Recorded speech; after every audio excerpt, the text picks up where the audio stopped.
धरती का चांद हमारे जीवन, हमारी संस्कृति और हमारी कहानियों का हिस्सा रहा है। लेकिन क्या हो कि अगर हम आपसे कहें कि धरती के पास एक नहीं बल्कि दो चांद हैं। सुनने में किसी साइंस फिक्शन फिल्म की कहानी जैसा लगता है, लेकिन ये बात पूरी तरह से सच है। दुनिया भर के एस्ट्रोनॉमर्स ने पृथ्वी के एक नए अंतरिक्ष साथी की पहचान की है। ये छोटा सा क्षुद्र ग्रह, जिसे हम 2015 P97 नाम देते हैं, आने वाले लगभग 50 सालों तक हमारे ग्रह यानी पृथ्वी के आसपास रहकर हमारे साथ साथ अंतरिक्ष में यात्रा करेगा। इसी वजह से इसे धरती का मिनी मून या अर्ध चंद्रमा कहा जा रहा है, जिसे अंग्रेजी में कहते हैं क्वाजी मून।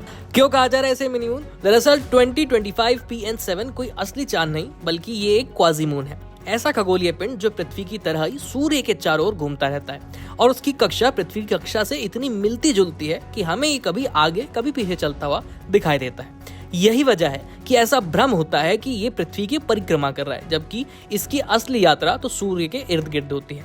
क्वाजी मून की कक्षा बहुत स्थिर नहीं होती। ये थोड़े समय के लिए पृथ्वी के आसपास रहते हैं और फिर अंतरिक्ष में आगे निकल जाते हैं। लेकिन 2025 PN7 की खास बात यह है कि ये लगभग 2083 तक पृथ्वी के साथ अपनी सहयात्रा को जारी रखेगा। तो कैसे हुई 2025 PN7 क्वाजी मून की खोज? इस क्षुद्र ग्रह का डायमीटर महज 18 से 19 मीटर का है, यानी एक छोटी सी इमारत जितना। इतना छोटा और इतना धुंधला होने के कारण ही दशकों तक इसकी खोज ही नहीं हो पाई। अगस्त 2025 में हवाई विश्वविद्यालय के एस्ट्रोनॉमर्स ने पैन स्टार्स 1 टेलीस्कोप की मदद से इसकी पहचान की। लेकिन जब वैज्ञानिकों ने इसकी पुरानी खगोलीय तस्वीरें खंगालना शुरू की तो एक और चौंकाने वाली बात सामने आई।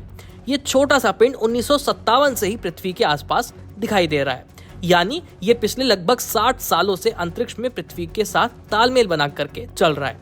बस इसकी लघु काया यानी छोटा सा शरीर और कम चमक के कारण ही हमारी नजर से बचा रहा।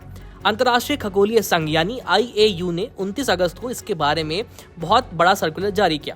इसके ठीक बाद अमेरिका की एस्ट्रोनॉमिकल सोसाइटी की रिसर्च नोट्स जर्नल ने इसकी पुष्टि करते हुए इसको प्रकाशित किया। एस्ट्रोनॉमर्स के मुताबिक ये क्वाजी मून 2083 तक पृथ्वी के ग्रेविटेशनल फोर्स के चलते हल्के फुल्के प्रभाव में रहेगा। पृथ्वी अपनी कक्षा में रहकर सूर्य की परिक्रमा करती है और 2025 PN7 भी लगभग उसी की स्पीड से सूर्य के चक्कर लगाता है। ये दोनों एक साथ सहयात्री बन करके अपना काम करेंगे। 2083 के बाद ये धीरे धीरे पृथ्वी की कक्षा से दूर होकर अंतरिक्ष में आगे बढ़ जाएगा। लेकिन तब तक ये हमारे ग्रह का एक बेहद शांत, बिना चमक वाला, लेकिन वैज्ञानिकों के लिए बेहद मूल्यवान साथी बना रहेगा। तो आखिर क्या होता है क्वाजी मून? क्वाजी मून को समझने के लिए एक छोटा सा एग्जाम्पल काफी है। मान लीजिए आप किसी मैदान में दौड़ रहे हैं और एक रनर आपके लगभग समान ही स्पीड पर आपके साथ साथ दौड़ रहा है। ना आपसे वो पीछे छूट रहा है, ना ही वो आपसे आगे निकल रहा है। ऐसा लगता है कि जैसे वो आपको फॉलो कर रहा हो, लेकिन असल में दोनों अपनी अपनी लेन में ही दौड़ रहे हैं सेम स्पीड के साथ। क्वाजी मून भी कुछ ऐसा ही करता है। ये पृथ्वी की असली परिक्रमा नहीं करता, ये सूर्य की परिक्रमा करता है, लेकिन उसकी कक्षा पृथ्वी से इतनी मिलती जुलती होती है कि वो हमारे साथ साथ चलता हुआ दिखता है। आकाश में ये 8 नंबर जैसा एक पैटर्न भी बनाता है। हमारा असली चंद्रमा पृथ्वी के ग्रेविटेशनल फोर्स से मजबूती से बंधा हुआ है, जबकि क्वाजी मून सिर्फ हल्के ग्रेविटेशनल फोर्स का हिस्सा है। ये चाहकर भी पृथ्वी का स्थायी चांद नहीं बन सकता। तो ये हमारे चांद से कितना अंतर है, अब ये आपको बताते हैं। असल में ये अंतर महज दूरी या आकार का नहीं, बल्कि उसकी प्रकृति, उसकी सतह और उसके माहौल का है। हमारा चांद बंजर, धूल भरा और हवा रहित है, जबकि ये वाला चांद यानी क्वाजी मून अपने भीतर कई तरह की भूगर्भीय गतिविधियों के संकेत देता है।